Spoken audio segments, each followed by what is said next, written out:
ஆன்மீக அரண் சேனல் நண்பர்கள் அனைவருக்கும் வணக்கம்.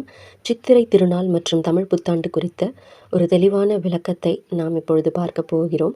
தமிழ் புத்தாண்டு கொண்டாடுவது எப்படி, பூஜை முறைகள் என்னென்ன, அதனால் என்னென்ன பலன்கள் நமக்கு கிடைக்கும் என்பதை விரிவாக இந்த வீடியோ மூலம் பார்க்கலாம். ஒரு புதிய வசந்த காலத்தின் தொடக்கமாக காலச்சக்கரம் சுழன்று பராபவ புத்தாண்டு பிறக்கப் போகிறது. இந்த இனிய நாளில் நம் இல்லங்களில் மகிழ்ச்சியும் செல்வமும் பொங்க நாம் எப்படி பூஜிக்க வேண்டும், எதை நினைக்க வேண்டும் என்பதை பற்றி தான் இப்பொழுது விரிவாக பார்க்க போகிறோம். முதலில் என்னுடைய அன்பார்ந்த சொந்தங்களுக்கு, தமிழ் நெஞ்சங்களுக்கு இனிய தமிழ் புத்தாண்டு நல்வாழ்த்துக்கள். இந்த புத்தாண்டு உங்கள் வாழ்வில் புதிய ஒளியையும் நம்பிக்கையையும் ஆரோக்கியத்தையும் செல்வத்தையும் கொண்டு வர இறைவனை பிரார்த்திக்கிறேன். புத்தாண்டு அன்று அதிகாலையில் நாம் செய்யும் முதல் காரியம் கனி காணுதல். இதற்கு முந்தைய நாள் இரவே பூஜை அறையை சுத்தம் செய்து ஒரு தாம்பூல தட்டில் நீங்கள் முக்கனிகளான மா, பலா, வாழை அல்லது உங்களுக்கு கிடைக்கக்கூடிய கனிகளை அதில் வைக்க வேண்டும். அடுத்தது மங்கள பொருட்களான தங்கம் அல்லது வெள்ளி நாணயங்கள், ரூபாய் நோட்டுகள், ரூபாய் பில்லைகள் ஆகியவற்றை வைக்க வேண்டும்.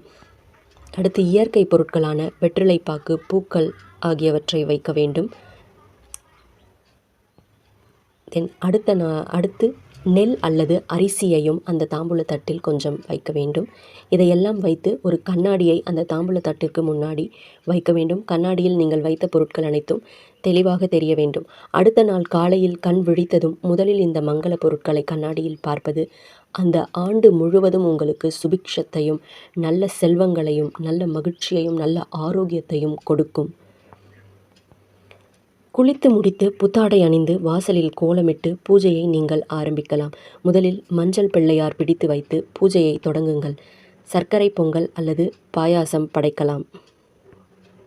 முக்கியமாக அறுசுவை உணவில் இனிப்பு, கசப்பு, புளிப்பு, உவர்ப்பு, காரம், துவர்ப்பு அனைத்தும் இருக்கும்படி ஒரு உணவை படைக்க வேண்டும். குலதெய்வம் மற்றும் இஷ்ட தெய்வங்களுக்கு தீப ஆராதனை காட்டி நீங்கள் வணங்க வேண்டும். பூஜை செய்யும் போது மனதிற்குள் இந்த எண்ணங்களை நீங்கள் ஓடவிடுங்கள். வாழ்க்கை என்பது கசப்பும் இனிப்பும் கலந்ததுதான். வேப்பம்பூவின் கசப்பையும் வெல்லத்தின் இனிப்பையும் எப்படி சமமாக ஏற்கிறோமோ அதுபோல இந்த ஆண்டில் வரும் இன்ப துன்பங்களை சமமாக ஏற்கும் மனப்பக்குவம் எனக்கு வேண்டும். எவ்வுயிருக்கும் என்னால் தீங்கு நேரக்கூடாது, அனைவருக்கும் நன்மையே நடக்கட்டும். இந்த நேர்மறை எண்ணம் உங்கள் அந்த ஆண்டு முழுவதையும் அமைதியானதாக மாற்றும். முடிந்தால் அருகிலுள்ள கோயிலுக்கு சென்று வழிபாடும் செய்யுங்கள். அன்றைய தினம் பெரியவர்களிடம் ஆசி பெறுவது மிகவும் விசேஷம். பஞ்சாங்கம் வாசிப்பதை கேட்பது அல்லது வீட்டில் பஞ்சாங்கம் வைத்து வழிபடுவது உங்கள் ராசி பலன்களை தெரிந்து கொள்ள உதவும்.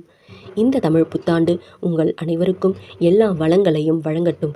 இந்த தகவல் உங்களுக்கு பயனுள்ளதாக இருந்தால் மறக்காமல் ஆன்மீக அரண் சேனலை சப்ஸ்கிரைப் பண்ணுங்கள். உங்கள் நண்பர்கள் அனைவருக்கும் பகிருங்கள். மீண்டும் ஒரு முறை இனிய தமிழ் புத்தாண்டு நல்வாழ்த்துக்கள். நன்றி, வணக்கம்.